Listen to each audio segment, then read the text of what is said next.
श्री स्वामी समर्थ. तर स्वामी भक्तांनो, स्वामी सेवा या चॅनलमध्ये तुम्हा सर्वांचे पुन्हा एकदा मनापासून स्वागत आहे. तर आजचा जो व्हिडिओ होणार आहे तो खूप छान व्हिडिओ आहे, जेणेकरून तुम्हाला मी एक स्वामींची लीला सांगणार आहे आणि ती अद्भुत लीला अशी ऐकणार तर तुम्हाला सुद्धा मन प्रसन्न होणार. चला तर मग आजच्या या व्हिडिओमध्ये आपण श्री स्वामी समर्थ महाराजांच्या भरपूर असंख्य लीला आहेत, पण त्यामधून आपण एक लीला शेअर करणार आहोत तुमच्यासोबत. आणि जर नवीन असाल फॅमिली मेंबर्स तर आपल्या या चॅनलला सबस्क्राईब करायला विसरू नका आणि बेल आयकन बटनला क्लिक करायला सुद्धा विसरू नका, जेणेकरून मी जे काही नवीन व्हिडिओ बनवत असते त्याची नोटिफिकेशन तुमच्यापर्यंत पोहोचत असते. चला तर मग स्वामी सेवा फिटनेसमध्ये तुमचं खूप खूप स्वागत आहे. तर ज्यांना कुणाला वजन वाढलेलं असेल किंवा कमरेचा त्रास असेल, गुडघ्याचा त्रास असेल, BP शुगर असेल किंवा थायरॉइड असेल किंवा मणक्यामध्ये गॅप असेल, कुठल्याही प्रकारची जर तुम्हाला समस्या असेल तर माझा नंबर जो आहे तो डिस्क्रिप्शन बॉक्समध्ये दिलेला आहे. तुम्ही त्यावरती कॉन्टॅक्ट करून माझ्याकडून गाईडन्स घेऊ शकता, जेणेकरून माझ्याकडे ऑनलाईनसुद्धा वर्कआउट फ्रीमध्ये आहे. चला तर मग आपल्या चॅनलचं क्रायटेरिया हेच आहे. तर स्वामी सेवा म्हणजे लोकांच्या आरोग्याची सेवा आणि लोकांच्या आरोग्याची सेवा म्हणजे स्वामी सेवा, म्हणून हे चॅनल आपलं केलेलं आहे. आणि खरंच तुम्ही जे माझ्या व्हिडिओला सपोर्ट करताय तर तुमचं मनापासून खूप खूप स्वागत आहे. चला तर मग अशी कोणती लीला आहे स्वामींची की जेणेकरून ती खूप लोकांना अतिशय प्रिय झाली होती. तर सगळ्यात पहिल्यांदा आपण महाराजांचा जाप करूया. श्री स्वामी समर्थ, श्री स्वामी समर्थ, श्री स्वामी समर्थ, श्री स्वामी समर्थ, श्री स्वामी समर्थ, श्री स्वामी समर्थ. दिगंबरा दिगंबरा श्रीपाद वल्लभ दिगंबरा, दिगंबरा दिगंबरा श्रीपाद वल्लभ दिगंबरा, दिगंबरा दिगंबरा श्रीपाद वल्लभ दिगंबरा.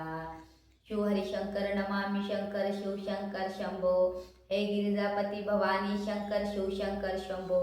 स्वामी ओम, स्वामी ओम, स्वामी ओम. चला तर मग एका गावामध्ये एक ब्राह्मण आणि त्याची बायको राहत होती. त्या गावाचं नाव आहे मंगळवेढा. मंगळवेढा या गावामध्ये एक ब्राह्मण आणि ब्राह्मणाची पत्नी राहत होती आणि त्याच्या घरामध्ये एक गाय होती आणि ते खूप म्हणजे गरीब परिवारातून बिलॉंग करत असायचे.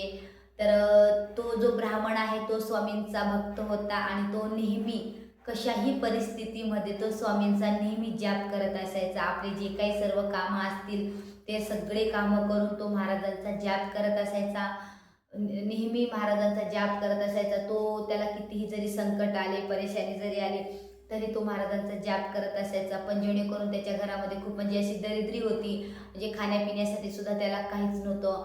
त्याच्या घरामध्ये एक गाय होती, पण ती गाय दूधच देत नव्हती. तर मग ते कसं आपला जुगाड करायचा.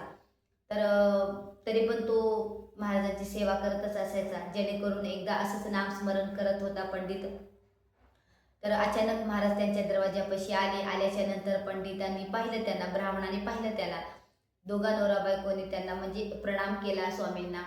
प्रणाम केल्याच्या नंतर स्वामी घरामध्ये आले, बसले आणि त्यानंतर स्वामींनी त्यांना हट्ट केला की मला तुमच्या गायचं दूध प्यायचं आहे. पण ती गाय तर दूध देतच नाहीये. ब्राह्मण म्हणत होता स्वामींना की स्वामी महाराज, गाय तर दूधच देत नाहीये, भरपूर वर्ष झालेली आहेत त्या गायला. तर महाराज म्हणतो, ब्राह्मण काय म्हणतो की महाराज मी तुमच्यासाठी काहीतरी जेवणाची व्यवस्था करतोय.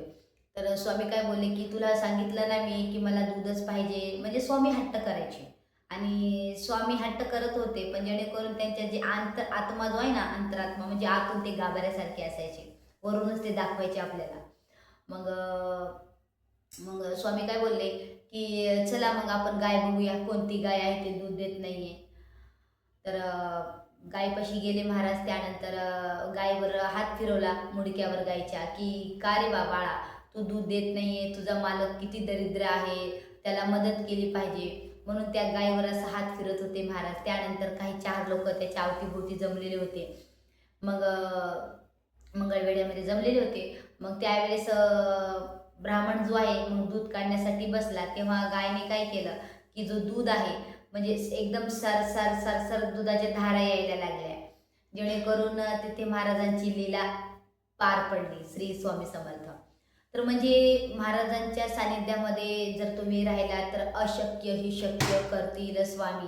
का तर कुठलीही गोष्ट असं अशक्य नाही आहे, पण ते महाराजांच्या सानिध्यामध्ये असा तर 100% त्या शक्य होणार आहेत. म्हणून महाराजांच्या अशा भरपूर लीला आहेत. तुम्हाला जर ही लीला आवडली असेल तर नक्कीच मी महाराजांच्या लीलासुद्धा तुमच्यासोबत शेअर करत जाईल. फक्त तुमचा सपोर्ट पाहिजे. आणि खरंच स्वामी सेवेकरी आहात तर स्वामींची सेवा मनाभावातून करा. काहीच सेवा न करता तुम्ही नामस्मरण जरी केलं तरी चालेल, पण इतर लोकांच्या बाबतीत सुद्धा तुम्ही चांगलाच विचार केला पाहिजे. जे गोरगरीब आहेत त्यांना अन्नदान वाटप केलं पाहिजे. आणि ती कशी तुमची परिस्थिती असली तरी तुम्ही दान करणं विसरायचं नाही आहे. का तर महाराजांच्या अशाच लीला खूप अपरंपार आहेत, जेणेकरून जो आपल्यामधला घासातला घास काढून जर लोकांना तुम्ही देत असाल तर तुम्हाला महाराज कधीच कमी पडू देत नाहीत. 100% महाराजांचा आशीर्वाद तुमच्यासोबत असणार आहे. सुखानं आपल्याला काय वाटतं की प्रत्येकाला वाटतं की आमचा परिवार सुखरूप राहायला पाहिजे, बरोबर आहे. मग सुखरूप राहण्यासाठी आपल्याला महाराजांची सेवा करावी लागते. जे संकट येतील, अडीअडचणी येतील, तिथे महाराज आपल्यासोबत सदैव असतील. श्री स्वामी समर्थ. स्वामी भक्तांनो, ही एक खूप प्रभावी लीला होती महाराजांची की जिथे असमर्थ तिथे सर्व जिथे सर्व असमर्थ तिथे फक्त स्वामी समर्थ. तर स्वामींची सेवा करा, सेवेकरी व्हा आणि छान छान लोकांना तुम्ही बोलायचं, वाईट बोलायचं नाही आहे आणि चांगल्या लोकांसोबत व्यवहार करायचा आहे. चला तर मग आपण ह्या व्हिडिओला इथेच स्टॉप करूया. भेटू आपण नेक्स्टच्या व्हिडिओमध्ये. आणि हा व्हिडिओ तुम्हाला कसा वाटला नक्कीच कमेंट करून सांगायचं आहे आणि बेल आयकॉन बटनला क्लिक करायला विसरायचं नाही. चला तर मग भेटू आपण नेक्स्टच्या व्हिडिओमध्ये. पुन्हा एकदा तुमचं मनापासून स्वागत आहे की तुम्ही पूर्ण व्हिडिओ पाहिलात. श्री स्वामी समर्थ. जय जय स्वामी समर्थ.